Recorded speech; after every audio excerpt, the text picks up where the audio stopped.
વકફ કાયદા વિરુદ્ધ પશ્ચિમ બંગાળમાં ભડકી હિંસા, પથ્થરમારા અને આગચંપીના બનાવ 163 લાખ. પશ્ચિમ બંગાળના મુર્શિદાબાદ જિલ્લામાં વકફ કાયદાના વિરોધમાં શુક્રવારે સાંજે પોલીસ અને પ્રદર્શનકારીઓ વચ્ચે આક્રમક અથડામણ થઈ હતી. જંગીપુર વિસ્તારમાં વકફ વિરુદ્ધ વિરોધ પ્રદર્શન હિંસક બન્યું હતું, જેમાં મોટી સંખ્યામાં લોકો રસ્તા પર ઉતરી આવ્યા હતા અને આગચંપીની ઘટનાઓ બની હતી. હિંસા બાદ બંગાળના મુર્શિદાબાદના 2 વિસ્તારોમાં કલમ 163 લાગુ કરી દેવાઈ છે. જાહેર જગ્યાઓ પર એકઠા થવા પર પ્રતિબંધ મૂકી દેવાયો છે. જંગીપુર વિસ્તારમાં મોટી સંખ્યામાં લોકો રસ્તા પર ઉતરી વકફ સુધારા કાયદા વિરુદ્ધ સૂત્રોચ્ચાર કરીને પ્રદર્શન કર્યું હતું. જ્યારે પ્રદર્શનકારીઓએ રસ્તો બ્લોક કરવાનો પ્રયાસ કર્યો ત્યારે પરિસ્થિતિ બેકાબૂ બની હતી. પોલીસે પરવાનગી વિના મોટી સંખ્યામાં ટોળું ભેગું થતાં તેને અટકાવવાનો પ્રયાસ કરતા અથડામણ શરૂ થઈ હતી, જેમાં પ્રદર્શનકારીઓએ પોલીસના વાહનોને આગ ચાંપી હતી.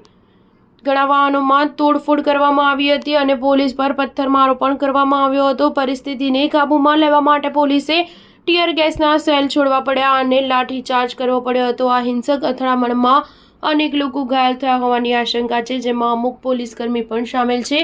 અથડામણ બાદ વિસ્તારમાં તણાવ વધ્યો. પોલીસે ચુસ્ત બંદોબસ્ત ગોઠવ્યો છે. સરકારે પણ લોકોને શાંતિ જાળવી રાખવા અપીલ કરી છે, તેમજ અફવાઓ પર ધ્યાન ન આપવા પણ સલાહ આપી છે. બીજી તરફ પ્રદર્શનકારીઓએ સ્પષ્ટતા કરી છે કે જ્યાં સુધી વકફ સંશોધન કાયદો પાછો લેવામાં નહીં આવે ત્યાં સુધી અમે વિરોધ કરતા રહીશું. સ્ટાર ન્યૂઝ 7 હંમેશા સચ્ચાઈની સાથે.